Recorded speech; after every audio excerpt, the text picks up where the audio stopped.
In this episode, I'm going to show you how to get your kids or teenagers started with dividend investing. Hi, my name is Kanwal Sarai, and welcome to the Simply Investing Dividend Podcast. In this episode, we're going to cover 4 topics. Topic number 1, why should your kids or teenagers start investing? Topic number 2, as a teenager, what should you invest in? Then we're going to cover how can you start investing? And then lastly, we're going to cover where should you invest your money? Let's get started with topic number 1.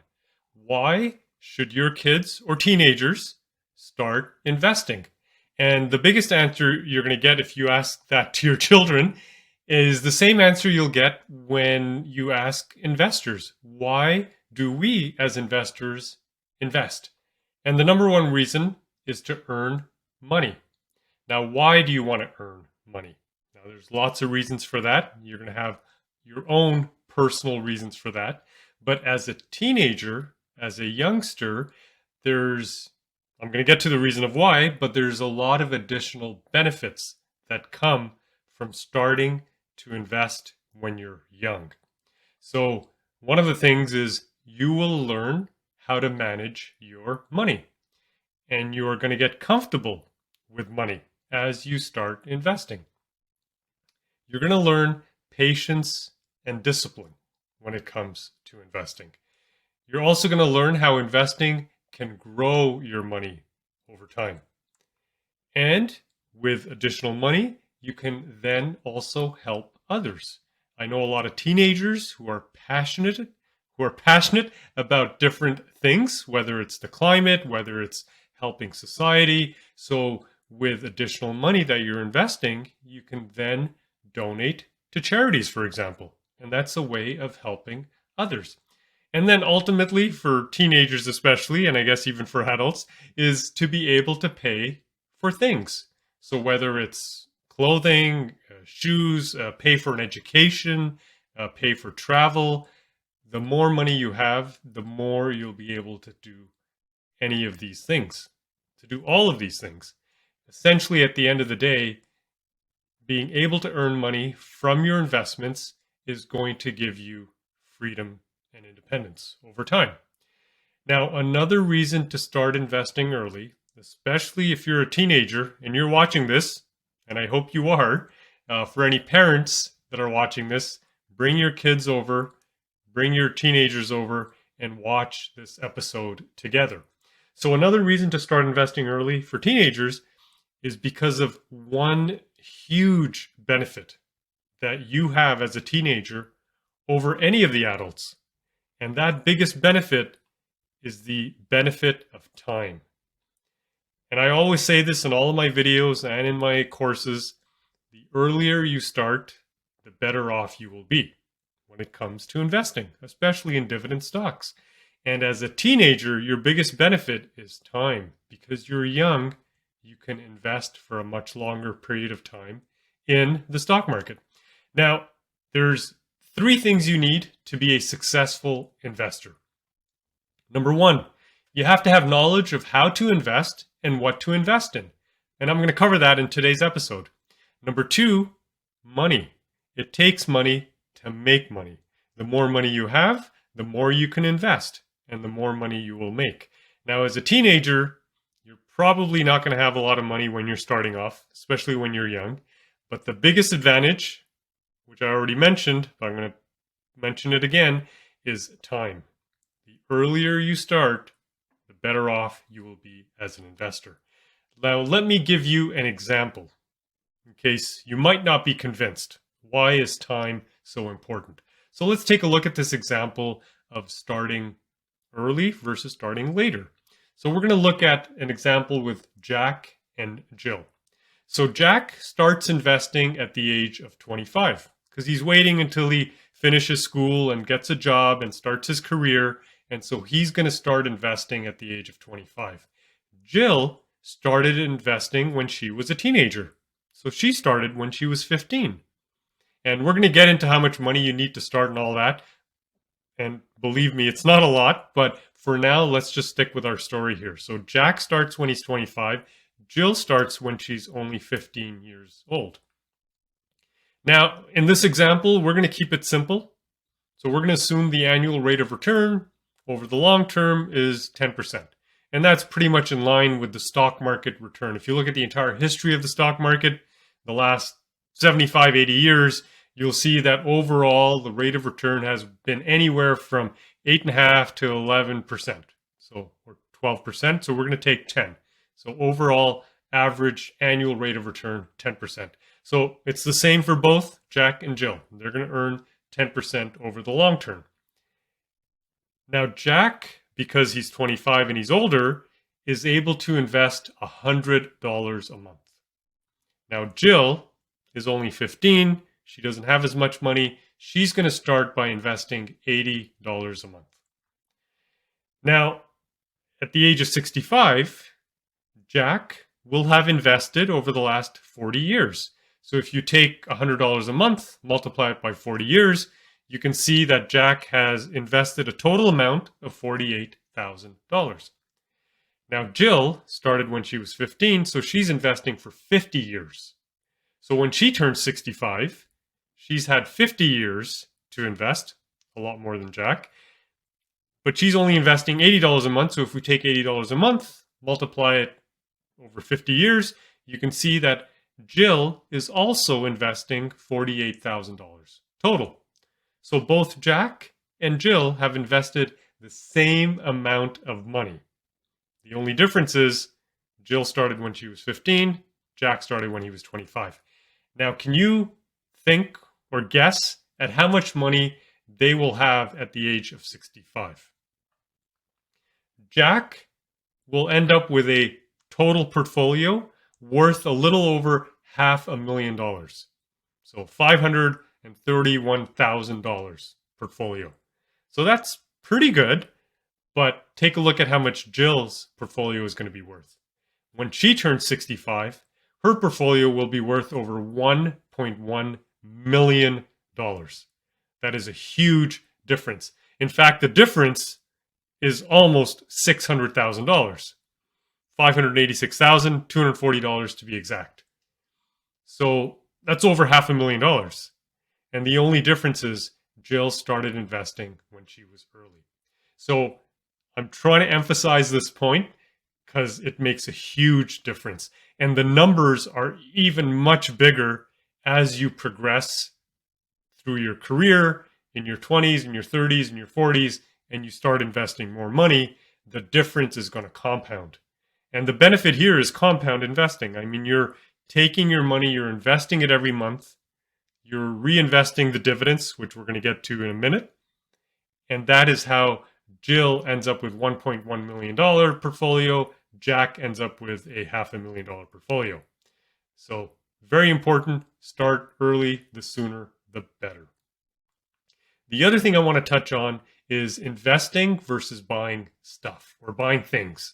And I know as teenagers, even as adults, there's that urge to spend the money. If you have money, most people, sort of the default is to go out and spend it and buy things with it. It could be a smartphone, it could be a TV, a vacation, clothes, shoes, whatever you would like. So in this example, typical average price of smartphones these days, sort of the iPhones that are out there, you're looking at $1,200 to buy a brand new phone. And imagine if you had $1,200 and you put that and you bought a phone. Well, in 8 years, that phone is going to be worth zero. It might be worth maybe $100, maybe $20, but essentially it's going to drop to zero. And that happens with everything. It happens if you buy shoes, clothing, a television, video games. Over time, those things are going to be worth less and less and less. So now you have to make a decision. You've got money. Do you buy things with it or do you invest it? So let's see what happens if you were to take the $1,200, put it into a dividend stock. In 8 years, your money is going to almost double. It's going to be worth a little over $2,200, right? On average, I've been doing this for over 25 years. probably 27 years now, sorry. Been doing it for a very, very long time. And I can tell you from experience, as the dividends come in, as the dividends start to grow, and as the stock prices go up, your investment is going to be worth a lot more. And then look at this example here. I mean, I know everybody still needs a smartphone. Probably don't have to spend $1,200 to buy one. But with your investments starting to grow and starting to give you more money, then in the future, you do have the ability to go out and buy the expensive phone if you want, and you're not touching your original investment. It still continues to grow for you. So 2 things to remember here. Start early. The sooner, the better. Even if you're an adult watching this or a teenager, the sooner you start, the better off you're going to be. Because of compounding, your money is going to be worth a lot more. Your investment is going to grow. Number 2, invest in growing assets. So invest in things that are going to grow in value and that are going to generate money for you. So for example, no surprise, dividend stocks, because that's what I am, a dividend investor, and that's what I teach is dividend investing. So a dividend stock is a growing asset. It's a revenue generating asset versus buying things like a smartphone or the latest laptop or video games or clothing or whatever. Those are just things. And I'm going to put cars in there too.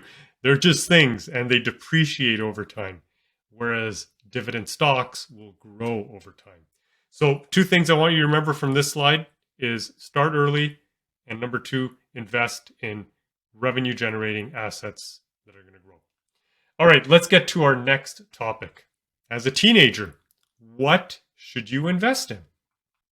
What I teach, and you can see it up on the screen here, is I want you to focus on investing in quality dividend stocks, not just any stock, quality dividend stocks when they're priced low. So let's start with stocks. What is a stock or a share? People will say I have shares in a company or I have stock in a company. So what does that really mean? So a share in a stock, for the purpose of this episode, means the exact same thing. A stock or a share represents ownership in a company. So for example, Coca-Cola has billions of shares out there. If you were to buy all of them, you would own the entire company. Legally, you would own the entire company because that's what a share or a stock is. It represents ownership in a company. So I want you to think of it that way. When you invest in dividend stocks, think of buying a little piece of a company. And that's what you're doing, is you're buying a little piece of a company. And as part owner of the company, you're entitled to share in the profits of that company. And those profits come to you in the form of dividends. So that's the next word up on the screen, is a dividend, right? So what is a dividend? I've mentioned it a couple of slides earlier on, but now we're going to get right into it. So a dividend is, like I said, the company sharing its profits with you, the shareholder. So for example, if a company is giving a dividend of $1 per share, you own 1,000 shares, you will receive $1,000 every year for as long as you own those shares and as long as the company continues to pay the dividend. So a dividend is just a fancy name for the money coming to you as cash. The dividends get deposited directly into your trading account as cash, and you can spend them if you wish, or you can reinvest them. So it's entirely up to you. And here's the icing on the cake. The dividends that you receive are regardless of what happens to the stock price. Stock prices go up and down all the time. We have market crashes. We have recessions. Things go up, things come down.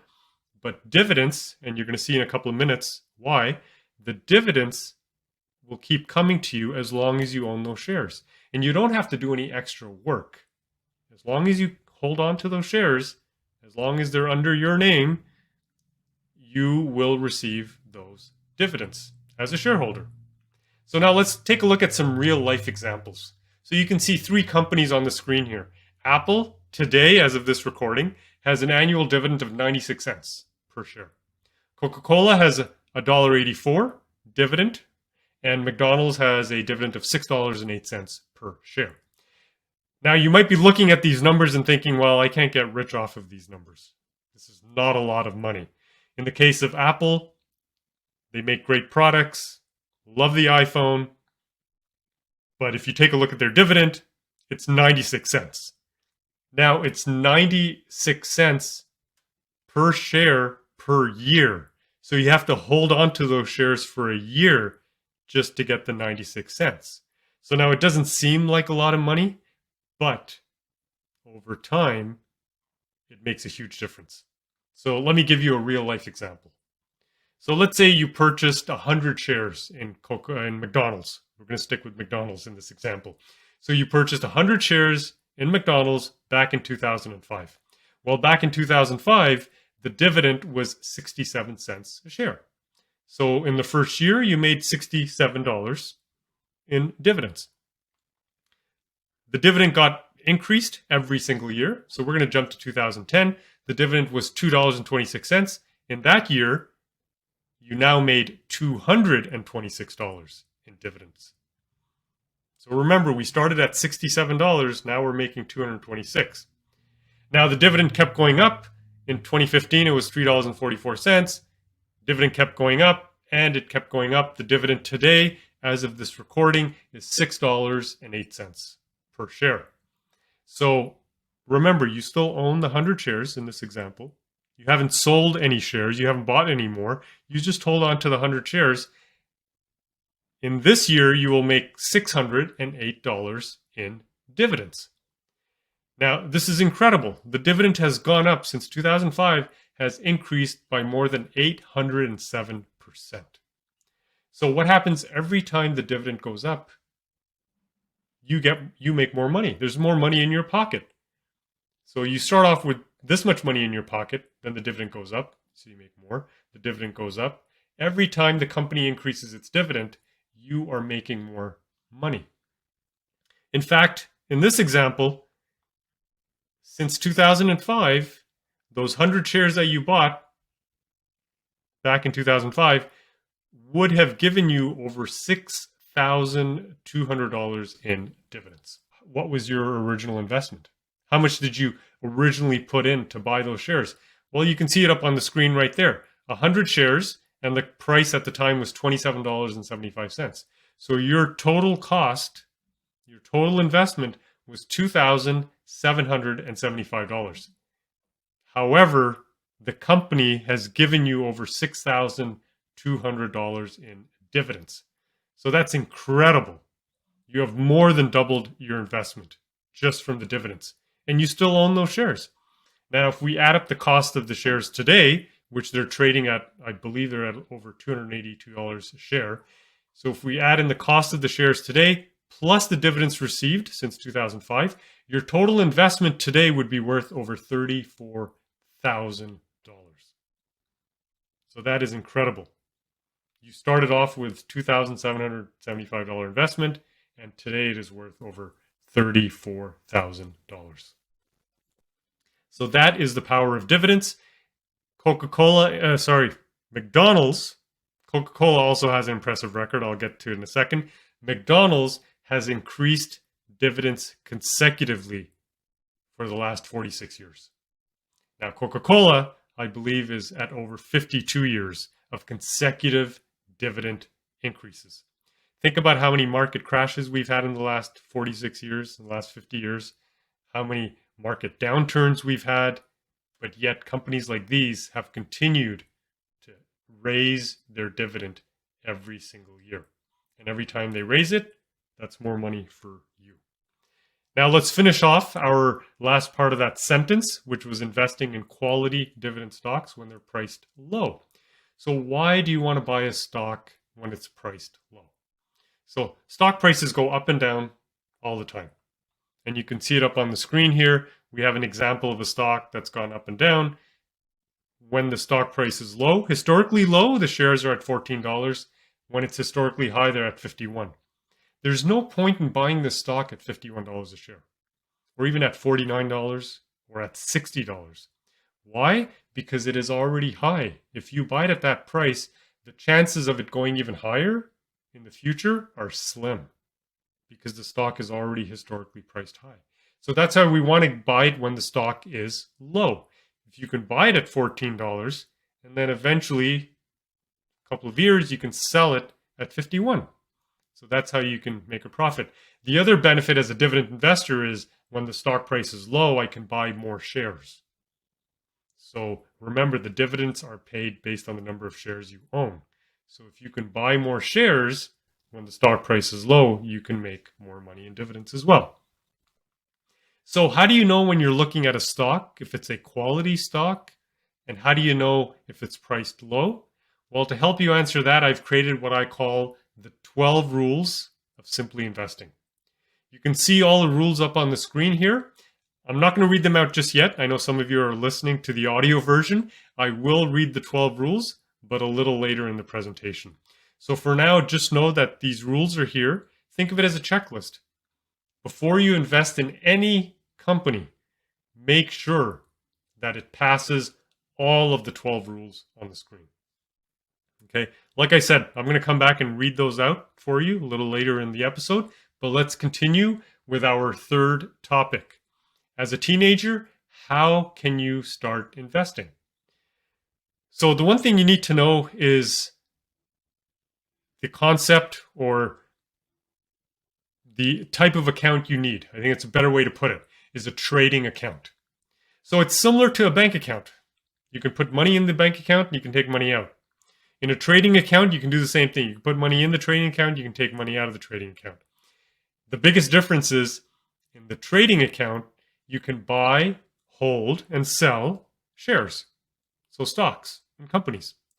So generally speaking, and I'm speaking with experience from in the US and Canada, I'm sure it's the same all over the world. In order to open a trading account, you have to be of legal age. Here it's 18, so you got to be 18 years of age at least to be able to open up a trading account. Now, if you're a teenager, obviously you're not at that age yet, so you will not be able to open up a trading account. So here is where you're going to need some help from your parents, and I'm going to show you how they can help you get started to invest in dividend stocks. So your parents will probably already have a trading account. If not, they're going to have to get one and open up a trading account. There's a lot of brokerage companies out there. There's the large banks that offer trading accounts. So one of your parents can go out and open up a trading account, and then they'll get an account number. Same as like a bank account. So you'll have an account number, and it'll be under your parents' name. And then they can buy and sell and hold stocks in that account. And some of them already are. Some of your parents might already be doing this. What they need to do is open up a second account. And the banks, they will allow that, right? They'll let you open up another account. It'll have its own account number. It'll be a separate account. And that's what I recommend. If you're going to invest for your children, and you've got teenagers or kids in the home who want to get started, open up a second account. And then your kids can give you the money to invest, and you will then invest that on their behalf. And that will all happen in the second account. So you'll deposit the money in there, then you can buy stocks. The dividends will come in, and they will stay in that second account, and the money will stay there, and you can buy and sell stocks in that second account. And then when your child is 18 years of age or over, they can open up their own trading account, and then you can transfer the stocks that are in this second account and then move it over. So that's the best way to do it, and it's the best way to get your kids to start investing. And keep them involved. The kids, the teenagers, you all have to stay involved. Sit down with your parents, figure out, I'm going to show you the 12 rules later in the slide here. What the 12 rules are, figure out which stocks you want to buy, what you want to invest in, and you can then start doing that through your parents' account. The next question I get is, how much money do I need to start investing? And you can start with as little as $100 $200, right? But I recommend start with $500 is a good place to start. But you could certainly, like I said, start at $100 or $200. When you've got enough money, you're ready to invest, then your parents can put that money in a separate trading account, and then you can start buying and selling stocks there. Now, keep in mind, when you start off in the beginning, it's going to be small. Like I said, $500, you'll start with that first. And then as the dividends start coming in from those stocks that you have, the amount of money that's in that account is going to grow. And then if you're a teenager, you're working in the summers, or you have a part-time job, or you've got money coming in from grandparents, birthday gifts, you can take all that money, put it in the account, and with the dividends, you can now buy more stocks over time. And the last topic here is, where should you invest? And this question I get a lot from parents mostly, but from teenagers as well, is where should you invest? Should you invest in other countries? Should you look at other stock markets internationally, for example? And I'm going to keep things very simple. I'm going to keep it very simple when you're starting off. And here's sort of the answer, where to invest. Start with your country that you're in. So I'm in Canada, start with Canadian stocks. If you're in the US, start with US stocks. If you're in the UK, start with UK stocks. So start with the country you are in. Now, when you start looking at international investing, it gets a little bit more complicated. You have to understand the country you're investing in, the companies that are traded on that stock exchange. There's going to be additional fees, of course, to buy stocks internationally. And then you really have to do your homework. You know, the 12 rules work for any stock anywhere in the world, so you can certainly apply the 12 rules. But for now, I would say avoid all of that. Stick with the country you are in. Start locally. Now, take a look at some of the companies up on the screen here. Coca-Cola operates in over 190 countries. McDonald's, over 119 countries. Johnson & Johnson, over 60 countries. So these companies, even though they're US and Canadian companies, like Royal Bank, for example, is a Canadian bank, these companies operate all over the world. And they have departments staffed with financial experts, accountants, business individuals whose only job is to make sure that the company maximizes its earnings all over the world. So whether there's currency fluctuations, whether there's governmental changes, the laws change from one country to the next, the trade agreements will change sometimes. So let the experts deal with all of that. You don't need to worry about any of that. Just by investing in these companies, which I refer to as international companies. So by investing on these companies, like the example I've shown you on the screen, you're already investing internationally. So don't be too concerned about looking at other stock markets in other countries. Yes, I know there's emerging markets. There's countries that are developing faster than other ones. They're growing a lot faster. But it's going to be time intensive and a lot of risk for you to go and do all that research. So the simple answer is, where should you invest? Start with your country. If you're in Canada or the US, I know I have a lot of clients in these two countries. A majority of them invest both in US stocks and in Canadian stocks. That's going to give you enough diversification between those two markets. And because you're investing in international countries, you are getting international exposure. Okay, so our approach here at Simply Investing, my approach is to help you invest safely and reliably for the long term. We're long-term investors. We don't think in terms of weeks, months, days. We think in terms of decades, right? We want to own companies that are high quality, profitable companies, and we want to own them for the long term. You saw my example previously in this episode. I talked about the McDonald's example, right? $2,700 investment is now worth over $34,000. How did we get there? We invested in a company that had a long-term track record of profitability, and we invested safely and reliably, and we were patient. So you have to be disciplined and patient to do this. So our approach, like I showed you before, is to invest in quality dividend stocks when they're priced low. And how do you know when you're looking at a stock if it's a quality stock and if it's priced low? Well, so for that, I created the 12 rules of simply investing. And like I said before, this is your checklist. A company has to pass all of the 12 rules before you invest in it. If there's one failure, skip it, move on to something else. And for those of you who are interested, I cover this in the Simply Investing course in detail.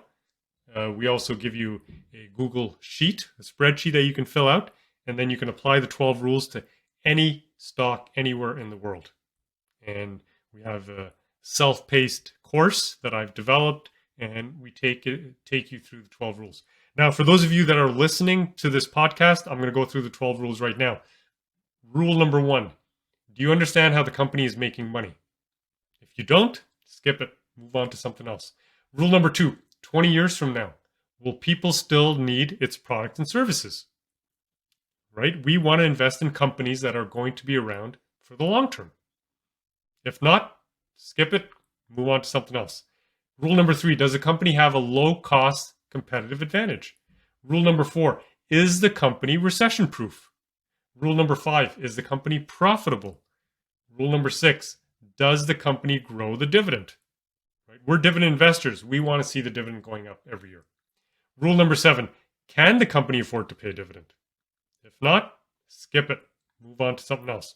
Rule number 8, is the debt less than 70%? Rule number 9, avoid companies with recent dividend cuts. Rule number 10, does the company buy back its own shares? Rule number 11, is the stock priced low? So there's 3 things we check here. We look at the PE ratio, we look at the current yield, dividend yield compared to the average dividend yield, and we look at the PB ratio, the price to book value. So we're going to look at those 3 things to figure out if a stock is priced low.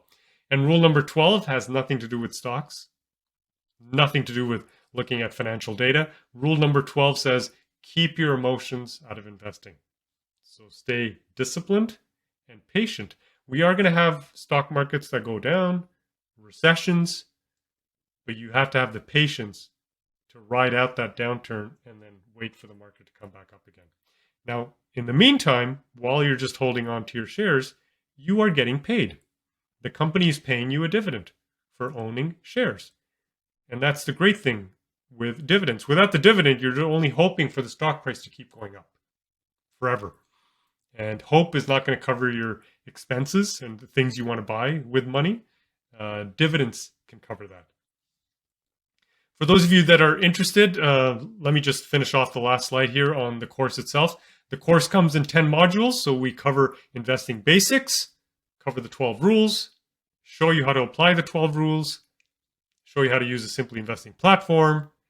I show you how to place your first stock order. Then you learn how to build and track your portfolio. Then you learn, very important, just as important as knowing when to buy a stock, is knowing when to sell. So we cover that in that module. The next module, we cover reducing your fees and risk, especially if you're investing in ETFs, income funds, or mutual funds. The fees are huge. So we're going to show you how to avoid paying those fees. And then in the next module, we talk about your action plan on how to get started. And then the last module, we finish off by answering your most frequently asked questions. Now, for those of you that are interested, if you want to go a lot quicker, this is a great introduction also for any young investors, is to take a look at the Simply Investing platform. I spent over 2 years building the platform, and what the platform does is it applies the rules to over 6,000 companies in the US and in Canada every single day. So you can see immediately when you log into the website, it'll show you which stocks are quality stocks, which ones are undervalued, and then which ones are overvalued, that are priced too high. And Maybe you should avoid those if they're overvalued. And it'll show you which company passes which of the rules. And so you can immediately see, for example, rule number 8 says the debt has to be less than 70%. If it's higher than 70, we'll show you what that number is, and we'll show you which company fails that rule. So the platform does that for you. For those of you listening to this podcast or watching, if you're interested, write down the coupon code. You can save 10% off of all of our products, the course, the platform. I also do one-on-one coaching sessions and personal assessments to take a look at your current investments or to get you started. And especially if you are a young person, teenager, you just want to get started with the help of your parents, I can certainly do that one-on-one. And so the coupon code is SAVE10, SAVE10, SAVE10. So if you use that, you'll be able to save 10% off of all of our products and services. If you enjoyed this episode, be sure to hit the subscribe button. Hit the like button as well. We have new episodes out every week. And for more information, take a look at our website, simplyinvesting.com. Thanks for watching.